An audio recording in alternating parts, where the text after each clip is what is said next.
should have known the pale blue muslin was a mistake the moment I fastened the last button. The fabric hung loose where it had once fit perfectly. 3 years of hunger had hollowed me out, carved away the girl who used to fill this dress. The hem bore tiny mends I'd stitched by candlelight, invisible unless someone looked closely, and Lady Clara Winters always looked closely. I stood at the edge of her garden path, watching the other women glide past in their silks and satins, jewels catching the afternoon sun like small fires. My mother's pearls were long gone, sold to pay the physician when father fell ill. The illness that killed him, the debts that destroyed us. Lady Winter's invitation had arrived 3 days ago, written in her perfect script on expensive paper. I'd read it a dozen times, searching for the cruelty I knew must be hidden in those polite words. Why would she invite me? I knew the answer, of course. I was the entertainment, the cautionary tale, the object lesson in what happened when a family's fortune collapsed and left only a name with nothing to support it. But I had come anyway. The garden gate stood open, and I could see them through the windows, women clustered like bright flowers in Lady Winter's drawing room. Their laughter drifted out on the spring breeze, musical and careless. I smoothed my skirt one last time, feeling every worn thread beneath my palm. This was madness.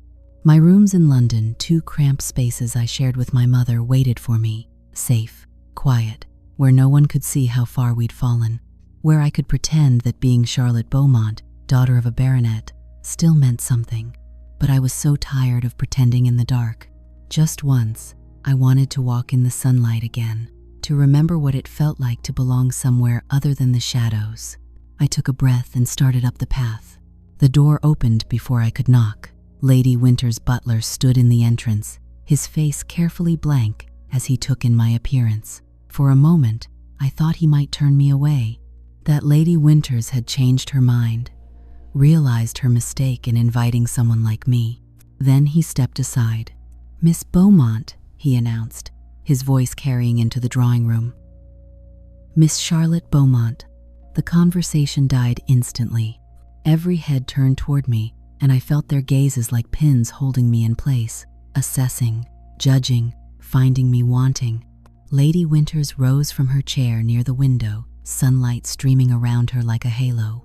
She was beautiful in the way of women who had never known want, her dress a confection of rose silk, her throat heavy with garnets that caught the light. If you love stories of forbidden love and second chances in Regency England, subscribe now, because what happens next will change everything. I promise you won't want to miss it. Miss Beaumont, her voice carried across the room, sweet as poisoned honey. How resourceful of you to attend. I had wondered whether you'd received my invitation. The implication hung in the air, delicate and vicious, whether I had anything suitable to wear, whether I belonged here at all. Your invitation was most kind, Lady Winters.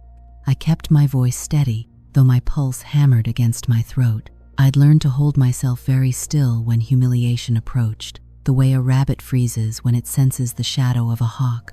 Her smile didn't reach her eyes. Yes, well, charity has always been important to me. My late husband often said that those of us with advantages must extend grace to those without. Charity. The words settled over me like ash. Around us, the other women shifted in their seats.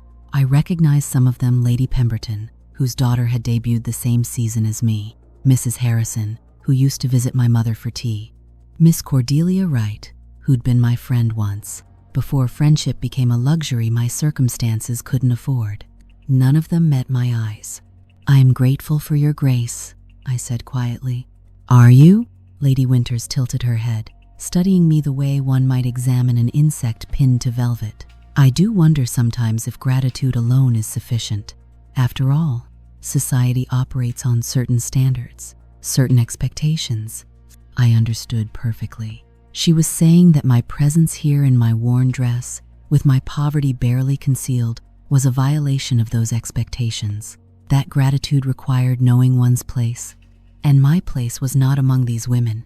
My father had been Sir William Beaumont, baronet, with a small but respectable estate in Cumberland, not wealthy, but comfortable, secure, until the investments he'd made on the advice of a friend had collapsed.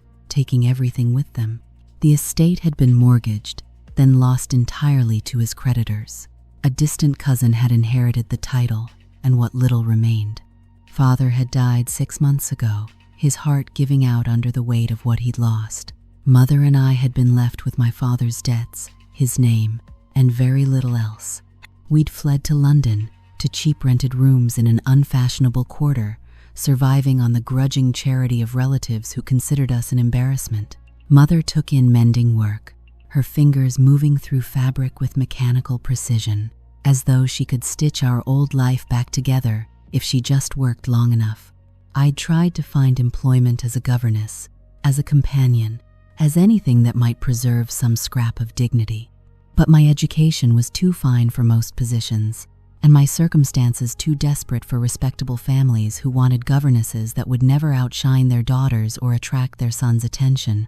So I'd learned to be invisible instead, to move through London like a ghost, acknowledged by no one, belonging nowhere, until Lady Winter's invitation had arrived. "Tell me, Miss Beaumont," Lady Winters continued, her voice carrying to every corner of the room. "How is your dear mother? Still taking in work, I understand?" The blood drained from my face. "Mama is well, thank you. Such a skillful seamstress, I've heard. Why, Lady Pemberton was just telling me that your mother altered one of her daughter's gowns most expertly, for a very reasonable price." Lady Pemberton had the grace to look uncomfortable, but she said nothing. "Industry is admirable," I managed. "Mama has always had a talent for needlework." "Indeed." Lady Winter's smile sharpened. "One must make do with one's talents when other resources fail." A soft knock sounded at the door. Every head turned as the butler entered, his face grave. "Forgive the interruption, my lady, but His Grace, the Duke of Langham, has arrived. He wishes to speak with you." The room erupted in whispers. The Duke of Langham. I'd seen Benedict Grayson once before, 3 years ago, at a ball hosted by the Earl of Somerset. He'd been standing near the terrace doors, tall and severe in black evening clothes, watching the dancers with an expression of profound disinterest. Someone had whispered that he was the richest man in England after the Prince Regent, that he owned half of Yorkshire and a considerable portion of London, that he could trace his lineage back to the Conquest without a single questionable marriage muddying the waters, that he'd been engaged once, years ago, to a girl who died before the wedding, and that he'd never looked at another woman since. He'd seemed carved from marble that night, beautiful in the way of Greek statuary, cold and remote and utterly untouchable. "His Grace?" Lady Winter's voice went breathless. "Here? Now?" "He is waiting in the entrance hall, my lady." Lady Winters smoothed her skirts, patted her hair, transformed herself from cruel hostess to gracious society matron in the space of a heartbeat. "Well, do show him in at once. How extraordinary. We are quite overwhelmed by the honor." The butler withdrew. The women around me shifted in their seats, arranging themselves like flowers turning toward the sun. Backs straightened, fans snapped open, smiles bloomed on carefully painted lips. I shrank back against the wall, trying to make myself smaller, invisible. The door opened. Benedict Grayson, Duke of Langham, stepped into Lady Winter's drawing room, and the very air seemed to change. He was taller than I remembered, broader through the shoulders. His coat was perfectly tailored, his cravat precisely arranged, everything about him speaking of wealth and power held under rigid control. His hair was dark as midnight, swept back from a face all hard planes and sharp angles. Not handsome in any conventional sense, but compelling in the way a storm is compelling, impossible to look away from. His eyes swept the room once, gray as winter storms, cold and assessing. Then they stopped on me. The impact was physical, a shock that went through me like lightning, rooting me in place. He didn't look away. Neither did I. For a heartbeat, 2 heartbeats, 3. The room seemed to narrow until there was nothing but those gray eyes, holding mine across the distance, reading something in my face I didn't know I was revealing. Then he turned to Lady Winters, and I could breathe again. Lady Winters. His voice was deep, clipped, the accent of someone educated at the finest schools and raised among the highest circles. Forgive the intrusion. Your Grace. Lady Winters practically glowed. What an extraordinary honor. Please do come in. Allow me to pour you tea, or perhaps something stronger. We have an excellent— I require only a moment of your time. The words were polite, but the tone made it clear he wasn't asking permission. He moved into the room with the kind of easy confidence that came from knowing he was welcome everywhere, that doors opened for him automatically, that the world arranged itself around his convenience. The women shifted again, trying to catch his attention. Miss Wright dropped her fan. Mrs. Harrison touched her throat, drawing attention to her necklace. Lady Pemberton's daughter actually rose from her seat, as though she might intercept him. The Duke noticed none of them. I am hosting a house party at Greystone Manor, he said, addressing Lady Winters but not looking at her. His gaze had returned to me, steady and unwavering. In 3 weeks' time, my mother has requested that I extend invitations to several young ladies of good standing. Lady Winters' expression transformed to pure delight. How wonderful. Your mother's taste is impeccable, Your Grace. Truly inspired. We are honored to be considered for— I have a list. He reached into his coat and withdrew a folded paper. Lady Winters extended her hand eagerly, already cataloging which of the women in her drawing room would receive this extraordinary honor, already planning how she would tell the story at a dozen other parties, positioning herself as the Duke's intimate, the woman he trusted to gather appropriate guests. But the Duke's hand didn't extend toward her. Instead, he turned and walked directly to me. The room went utterly, completely silent. I stared up at him, my mind blank with confusion. This close, I could see the fine lines at the corners of his eyes, the slight shadow along his jaw where he would need to shave again by evening. He smelled of sandalwood and something crisp, like winter air after snowfall. Miss Beaumont. It wasn't a question. He knew my name. Your Grace. My voice came out smaller than I intended. He held out the folded paper. You are invited to Greystone Manor for the first week of June. The invitation includes your mother. All accommodations and transportation will be provided. My hand trembled as I took the paper. The texture was expensive, heavy stock that whispered of wealth with every fiber. Your Grace, I don't understand. There is nothing to understand. You are invited. Do you accept? Behind him, Lady Winters' face had gone rigid with shock. Around the room, women stared with expressions ranging from disbelief to outrage. This wasn't how invitations were extended. This wasn't how dukes behaved. They sent formal cards through servants. They worked through proper channels. They certainly didn't walk into afternoon teas and single out impoverished nobodies in threadbare dresses. Your Grace, surely there's been some mistake. Lady Winters' voice had gone sharp. Miss Beaumont is, that is, her circumstances are somewhat. I am aware of Miss Beaumont's circumstances. The Duke didn't turn. His eyes remained on mine. The question, Miss Beaumont, is whether you accept. Every instinct screamed that this was wrong, that accepting would bring consequences I couldn't foresee, that I should refuse, should retreat back to my small rooms and my invisible life. But there was something in his gaze, some quality of absolute conviction that made me believe he knew exactly what he was doing. Yes, I whispered, I accept. Something flickered in his expression, not quite a smile but close, satisfaction perhaps, or approval. He nodded once, then turned to face the room at large, his expression resuming its usual coldness. Lady Winters, thank you for your hospitality. He inclined his head a bare inch. Ladies. And he left. The silence that followed was deafening. Then Lady Winters turned to me, and her face was no longer charming or composed. It was furious. How dare you? Lady Winters' voice cut through the silence like a blade. I clutched the invitation, my heart hammering so hard I thought everyone must hear it. The heavy paper felt hot in my hands, as though it might burn through my skin. I began. You must have done something. Lady Winters stepped closer, her rose silk gown rustling with each movement. Said something, thrown yourself at him somehow. Girls like you are all the same. The other women murmured agreement.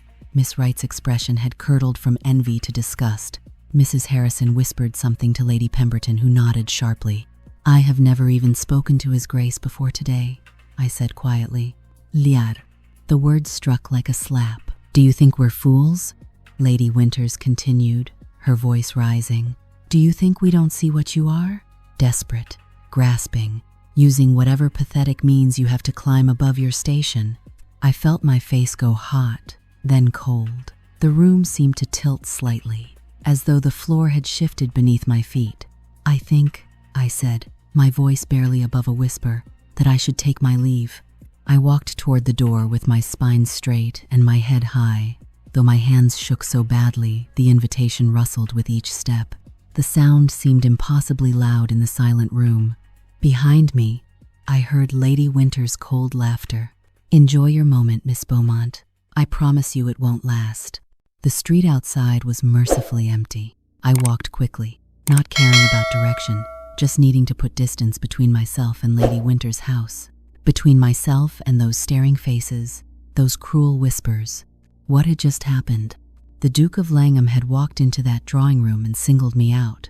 Not Miss Wright, whose father owned 3 estates. Not Lady Pemberton's daughter, who'd been presented at court. Not any of the dozen women who actually belonged in that world. Me, the girl in the worn dress with the mended hem. Why? I'd spoken to him only once, 3 years ago, at that ball, a brief exchange near the refreshment table. He'd been reaching for a glass of champagne just as I was, and our hands had nearly touched. I'd pulled back quickly, murmured an apology. He'd looked at me for a long moment, those gray eyes unreadable, then simply nodded and walked away. That was all. 30 seconds at most. It couldn't be enough to... "Miss Beaumont." I spun around, my heart leaping into my throat. A carriage had pulled up beside me, black and sleek, pulled by 4 matched horses. The door stood open, and inside, dressed in his perfectly tailored coat, sat the Duke of Langham.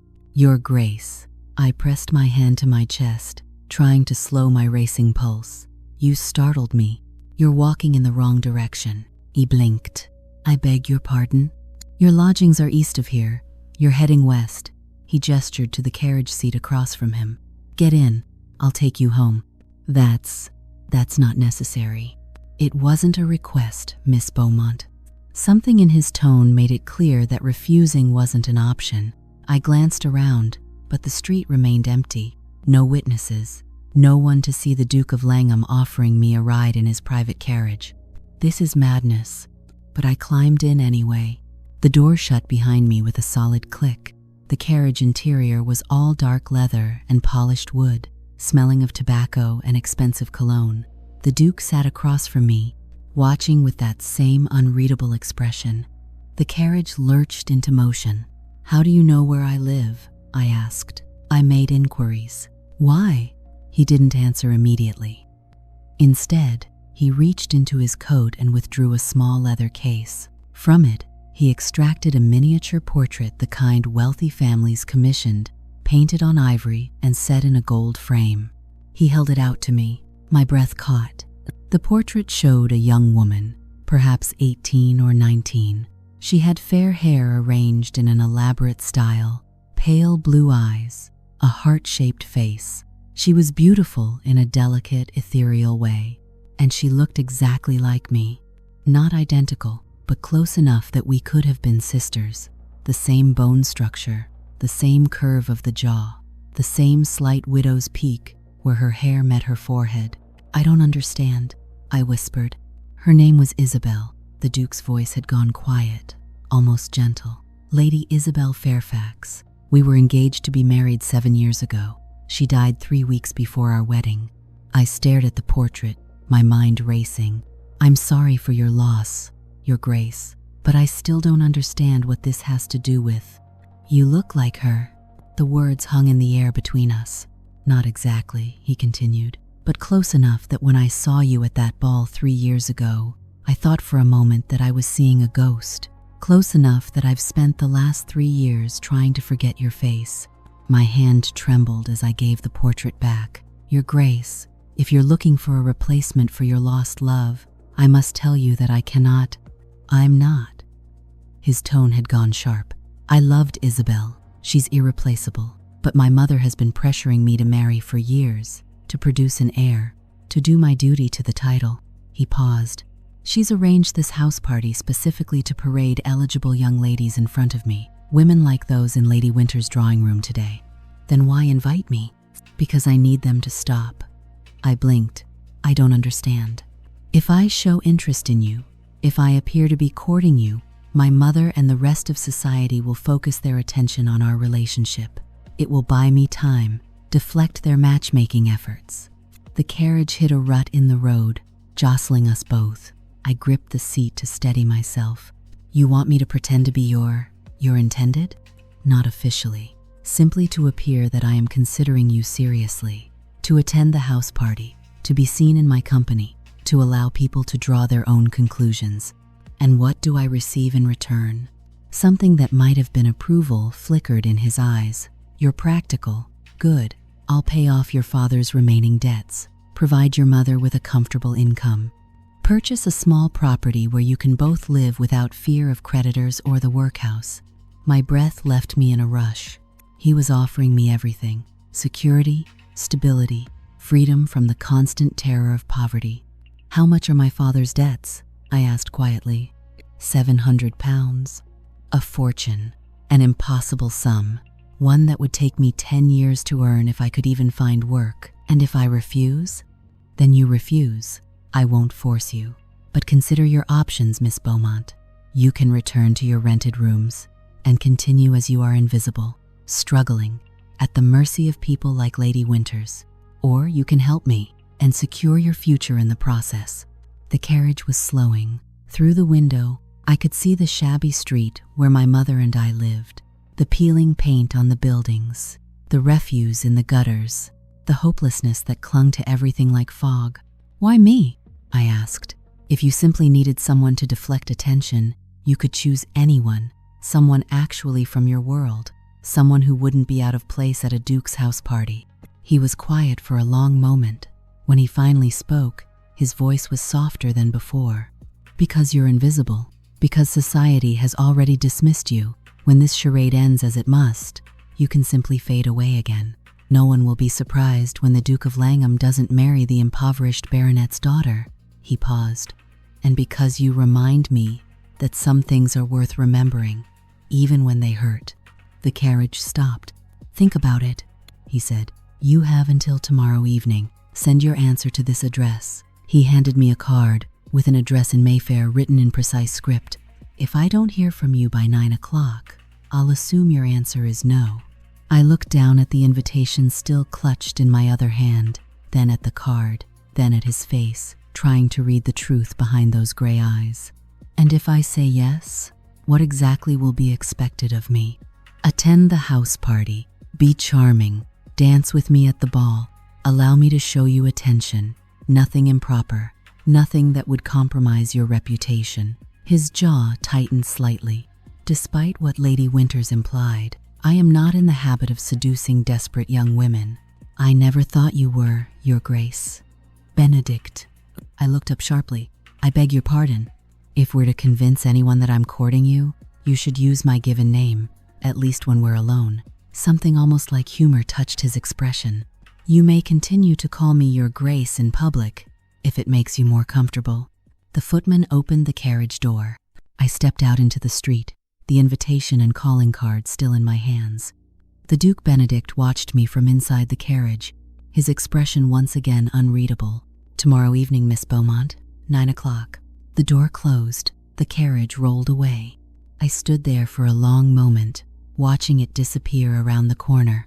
Then I turned and walked up the narrow stairs to the rooms I shared with my mother, my mind spinning with impossible possibilities.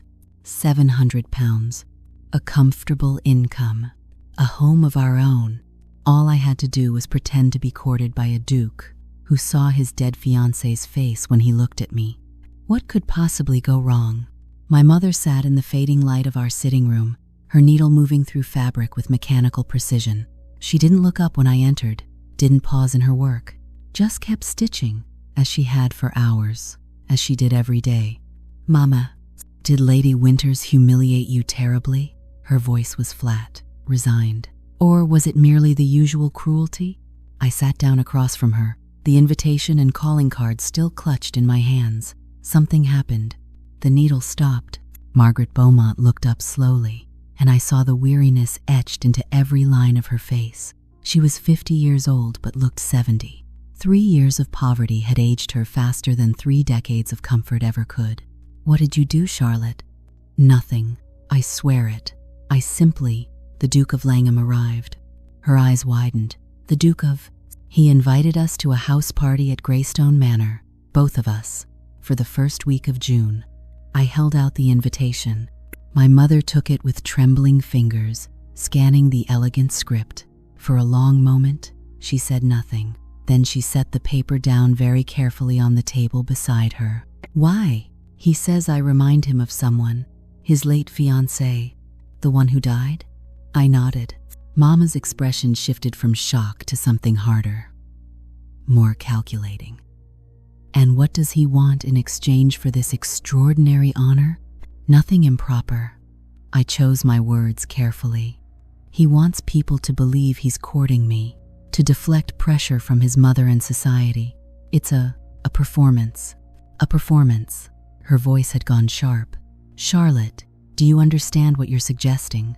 That the Duke of Langham, one of the wealthiest, most powerful men in England, wants to use you as a shield against matchmaking mamas? And you believe this? He was very clear about his intentions. I'm sure he was. She stood abruptly, began pacing the small room. Men are always clear about their intentions until they're not. Until the young woman finds herself compromised, ruined, cast aside with nothing but broken promises and a destroyed reputation. He's offering to pay father's debts, £700, Mama, and to provide us with an income, a home. She froze. 700. Everything, every creditor, every penny father owed. Charlotte. My mother's voice had gone very quiet. Please tell me you didn't accept. I told him I would think about it. I have until tomorrow evening to decide. She sank back into her chair, her face pale. This is a trap. It has to be. What if it's not? What if this is our chance? Our only chance? At what cost? She leaned forward, her eyes intense. Your reputation? Your future? What happens when this charade ends and the Duke moves on? Society will crucify you. They'll say you attempted to entrap him, that you're a fortune hunter who failed. No respectable man will ever consider you after that. No respectable man is considering me now. The words hung in the air, brutal and true. My mother flinched as though I'd struck her. Mama, I'm 25 years old. We live in 2 rented rooms. You take in mending work to survive. I have no prospects, no future, no hope of anything better. My voice cracked. Lady Winters invited me today specifically to humiliate me, to remind everyone what happens to families who fall. This is what my life is now. This is all it will ever be. Unless you accept the Duke's offer. Unless I take this chance. She was quiet for a long time. Outside, the street sounds drifted up, vendors calling their wares, horses' hooves on cobblestones, the eternal noise of London grinding forward. Finally, she spoke. When your father died, I promised myself I would keep you safe, that I wouldn't let his mistakes destroy your future too. She looked at me with eyes full of pain. But I don't know how to keep that promise anymore. I don't know how to protect you from a world that's decided you don't matter. I moved to kneel beside her chair, taking her worn hands in mine. Then let me protect us. Let me do this. Charlotte. A sharp knock at the door interrupted her. We both froze. No one visited us. No one knew where we lived, except the landlord and the few tradespeople we dealt with. Another knock, more insistent. I rose slowly, my heart beginning to race. Through the thin door, I could hear breathing, someone waiting. Who is it? I called. A message for Miss Charlotte Beaumont. A woman's voice, refined, unfamiliar. I opened the door. A lady's maid stood in the narrow hallway, dressed in a crisp gray uniform. She was perhaps 40, with sharp eyes and a no-nonsense expression. Behind her, I could see our landlady hovering at the bottom of the stairs, her face alight with curiosity. "Miss Beaumont?"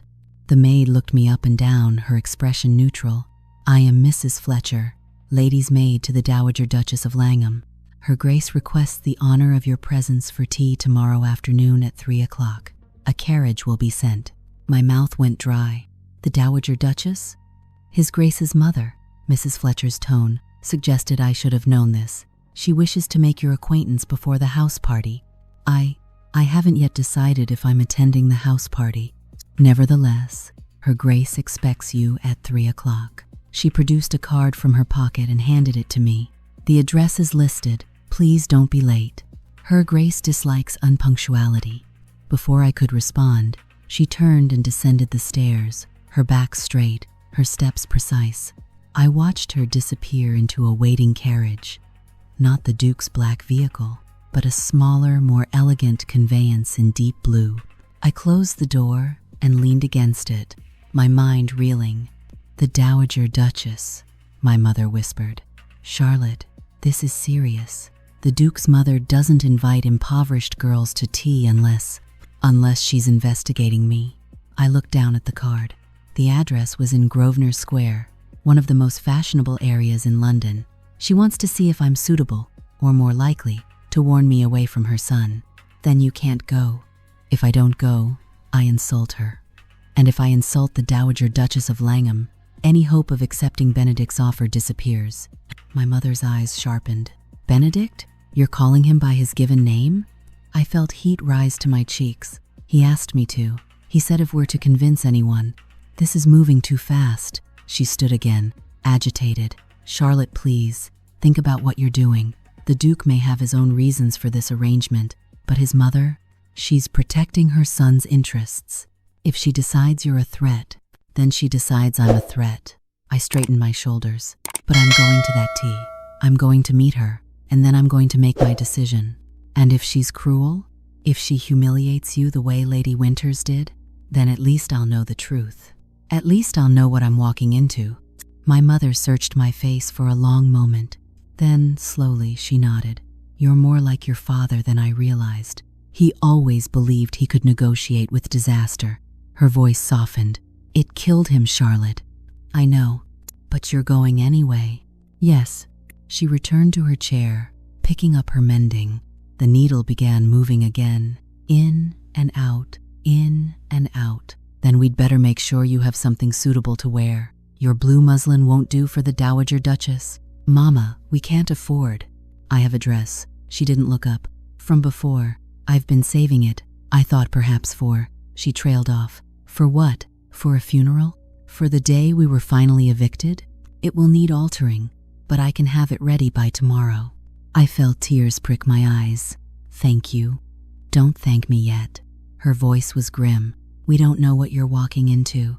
That night, I lay awake in the narrow bed I'd slept in since we'd moved to these rooms.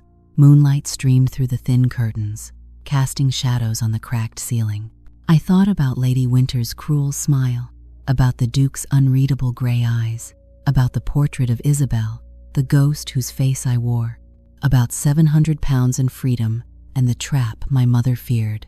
I thought about the Dowager Duchess, waiting in her elegant townhouse, ready to dissect me with aristocratic precision. And I thought about the choice I had to make by 9 o'clock tomorrow evening. Outside, a clock struck midnight. I closed my eyes and tried to sleep, but all I could see was Benedict's face as he'd said, "You remind me that some things are worth remembering, even when they hurt." What did that mean? And why did it terrify me more than anything else? The dress my mother had saved was midnight blue silk, darker than my worn muslin, with delicate embroidery at the bodice. It had been hers, from when she'd been the wife of a baronet, invited to respectable gatherings, treated with courtesy. She'd altered it through the night. I'd heard her moving in the darkness, the whisper of fabric, the soft snip of scissors. When morning came, the dress fit me perfectly. "You look like a lady," she said quietly, fastening the last button. "Remember that you are one, no matter what the Dowager Duchess says to you." The carriage arrived at precisely 2:45. It was the same blue vehicle that had brought Mrs. Fletcher to our door, pulled by matched grays with braided manes. The driver handed me up without comment, his face professionally blank, but I saw his eyes flicker over my dress, calculating, assessing. We rolled through London's streets, moving from shabby neighborhoods to progressively finer ones. The buildings grew taller, cleaner, more elegant. The people on the sidewalks wore better clothes, walked with more confidence. This was the London I'd once belonged to, the London that had expelled me when my father's fortune collapsed. The carriage stopped in Grosvenor Square, before a townhouse of creamy stone with black iron railings, 4 stories tall, windows gleaming in the afternoon sun, everything about it whispering of old money and older power. A butler opened the door before I could knock. "Miss Beaumont, Her Grace is expecting you in the drawing room." I followed him through an entrance hall floored in marble, up a curved staircase lined with portraits of stern-faced ancestors, down a corridor hung with paintings. I recognized from my studies a Constable landscape, what might have been a Reynolds portrait, each piece worth more than my father's entire estate had been. The butler opened a door. "Miss Charlotte Beaumont, Your Grace." I stepped into a room that seemed designed to intimidate. It was vast, decorated in shades of cream and gold, with furniture that belonged in a palace. Afternoon light streamed through tall windows, illuminating every detail with merciless clarity. And in a chair near the fireplace, dressed in violet silk that matched her eyes, sat the Dowager Duchess of Langham. She was perhaps 60, but age had been kind to her in the way it was kind only to the wealthy. Her silver hair was perfectly arranged, her posture impeccable, her jewelry subtle but unmistakably expensive. She watched me with eyes that missed nothing, eyes the same shade of gray as her son's, but sharper somehow, more assessing. "Miss Beaumont." Her voice was cultured, precise, carrying effortless authority. "How kind of you to accept my invitation." We both knew it hadn't been an invitation that could be refused. "Your Grace," I curtsied, grateful for the years of training that made the gesture automatic. "Thank you for receiving me. Sit." It wasn't a request. I sat in the chair across from her, arranging my skirts carefully.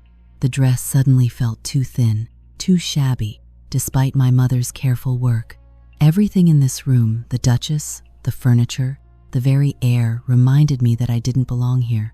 "Tea?" She gestured to a silver service on the table between us. "Thank you, Your Grace." She poured with practiced elegance, the china cups so fine I could see light through them. "Milk? Sugar?" "Neither, thank you." How refreshing. So many young ladies drown perfectly good tea in sweetness. She handed me a cup. "It speaks to character, I think. The ability to accept things as they are, rather than constantly trying to soften reality." I sipped the tea, which was excellent, and said nothing. The Dowager Duchess smiled slightly. "You're wondering why I asked you here?" "Yes, Your Grace. My son extended you an invitation to our house party. This was unexpected. For me as well, Your Grace." "Was it?" Her eyes sharpened. "You didn't engineer this meeting somehow? Arrange to be at Lady Winter's gathering at precisely the moment Benedict would arrive?" "I didn't know His Grace would be there. I barely knew Lady Winters had invited me until 3 days ago. And yet my son, who has shown no interest in any woman since Isabel died 7 years ago, suddenly singles you out, invites you and your mother to Greystone Manor, offers to pay your father's considerable debts." She set down her teacup with a soft click. "Forgive me, Miss Beaumont, but I am not a fool. What hold do you have over my son?" My heart hammered, but I kept my voice steady. "None, Your Grace. I am as confused by his attention as you are." "Are you?" She leaned forward slightly. "Let me be frank, Miss Beaumont. I know about your family's situation, your father's debts, your impoverished circumstances. I know that £700 would solve all your problems quite neatly. It would. And what will it cost my son? I don't understand. Every action has a price, Miss Beaumont. If Benedict pays your debts, what does he expect in return? Your gratitude? Your affection? Your body?" Heat flooded my face. "His Grace has been nothing but honorable. My son is many things, but I would not call him particularly honorable. He is practical, strategic. He does nothing without purpose. Her eyes bored into mine. So I ask you again, what does he want? I could lie, should lie, protect Benedict's plan, maintain the fiction. But something in the Dowager Duchess's gaze told me she would see through any deception instantly. He wants time, I said quietly. He wants society to stop pressuring him to marry. He believes that if people think he's courting me, it will deflect attention, give him breathing room. Silence. Then, unexpectedly, the Duchess laughed. It was a genuine sound, full of surprised delight. Oh, that's very good. Very clever indeed. She sat back, studying me with new interest. And in exchange, he pays your debts and provides for your future. A business arrangement. Yes, Your Grace. How very like Benedict. She shook her head. He thinks he can control everything through careful planning, through negotiations and arrangements. Her expression sobered. But emotions are not so easily managed, Miss Beaumont. Hearts do not follow strategic plans. I'm not asking for his heart, Your Grace, only his assistance. No, you're not asking for it. She picked up her teacup again, sipping thoughtfully. But that doesn't mean you won't take it anyway, or that he won't give it, despite his best intentions. I don't understand. My son loved Isabel deeply. Her death nearly destroyed him. For 7 years, he has kept himself carefully removed from anything that might make him feel that way again. She met my eyes. And then he sees you, a girl who resembles his lost love just enough to awaken old memories, old feelings, old pain. He told me I'm not a replacement for her. Of course he did, and he believes it, which makes it more dangerous. The Duchess set down her cup. Miss Beaumont, I invited you here to warn you away from my son, to make it clear that you are not suitable, that this arrangement, whatever it is, cannot continue. My throat tightened. And will you? No. I stared at her. Your Grace? Because I think you might be exactly what Benedict needs. She rose, moving to the window, her silk dress rustling. He's been dead inside for 7 years, Miss Beaumont, going through the motions of life but feeling nothing. And now, for the first time, he's doing something unpredictable, something emotional even if he won't admit it. She turned back to me. I don't care if you look like Isabel. I don't care about your family's debts or your current circumstances. What I care about is whether you will hurt my son, whether you will use his grief, his guilt, his carefully buried feelings against him. I would never. Everyone says that. Her voice went hard. And then they do it anyway, because people are selfish creatures who take what they can get. So let me be very clear, Miss Beaumont. If you accept Benedict's arrangement, you will be under constant scrutiny. Mine, society's. Every mistake you make will be magnified. Every misstep will be dissected. She crossed back to me, and her eyes held both warning and something else. Something that might have been hope. But if you prove yourself worthy, if you show me that you care for my son as more than a solution to your financial problems, then you will have my support. And the support of the Dowager Duchess of Langham is not something to dismiss lightly. I rose slowly, my legs unsteady. What do you want me to do? Go to Greystone Manor, play your part in Benedict's little arrangement. But while you're there, I want you to pay attention. Watch him. Learn who he really is beneath the cold exterior he shows the world. Why? Because I think he chose you for more reasons than he's admitting, even to himself. She smiled slightly. And I want to know if I'm right. The carriage took me home as the sun began to set, painting London's sky in shades of orange and gold. I clutched a sealed envelope the Duchess had given me as I left a letter of introduction to the modiste she patronized, along with instructions to outfit me appropriately for the house party. Everything to be charged to the Dowager Duchess's account. You cannot attend looking like a charity case, she'd said. If you're to convince anyone that Benedict is courting you, you must look the part. When I reached our rooms, my mother was waiting. Well, her face was anxious. Did she humiliate you? Threaten you? She gave me her blessing. I handed her the envelope, still trying to process what had happened, and she's paying for new dresses. My mother's hands trembled as she opened the letter, read its contents. Charlotte, this is extraordinary. The Dowager Duchess doesn't do this for anyone. I know. So you've decided? She looked up at me. You're accepting Benedict's offer? I thought about the Duke's gray eyes, about the portrait of Isabel, about 700 pounds and freedom, and the Dowager Duchess's words. Hearts do not follow strategic plans. I thought about Lady Winter's cruelty and Mrs. Harrison's judgment and all the ways this could destroy me. And I thought about spending the rest of my life in these small rooms, invisible and forgotten, while the world moved on without me. Yes, I said, I'm accepting. My mother pulled me into her arms, holding me tight. Then God help you, my darling girl. God help us both. At 8:45 that evening, I stood outside the address in Mayfair that Benedict had given me. It was a smaller townhouse, less grand than his mother's, but still elegant, still speaking of wealth I could barely imagine. I knocked. A butler answered, took my card, disappeared. Benedict appeared moments later, still dressed for evening, his cravat slightly loosened as though he'd been working. Miss Beaumont, something flickered in his expression, relief perhaps. You came. I came. And your answer? I looked at him, this man who held my future in his hands, this Duke who saw a ghost when he looked at me, this stranger I was about to trust with everything. Yes, I said. I accept your arrangement. He nodded slowly. Then we have an agreement. He held out his hand. Partners? I placed my hand in his, feeling the warmth of his skin, the slight calluses that suggested he was more than just an ornament. Partners. His fingers tightened around mine for just a moment. In his eyes, I saw something I couldn't quite name: gratitude, yes, but also something deeper, something that made my breath catch. Welcome to Greystone Manor, Charlotte, he said softly. I hope you know what you've agreed to. So do I whispered, because standing there with my hand in his, I realized the Dowager Duchess had been right about one thing. This wasn't just a business arrangement anymore. It never had been. If this story of forbidden possibilities and second chances touched your heart, please like this video, subscribe to Velvet and Vintage Tales, and turn on the notification bell so you never miss our next journey through Regency England.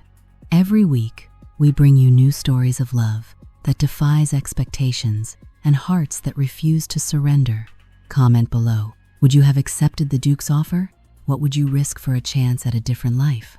Thank you for joining Charlotte and Benedict's story. Until next time, may your own heart find courage when it matters most.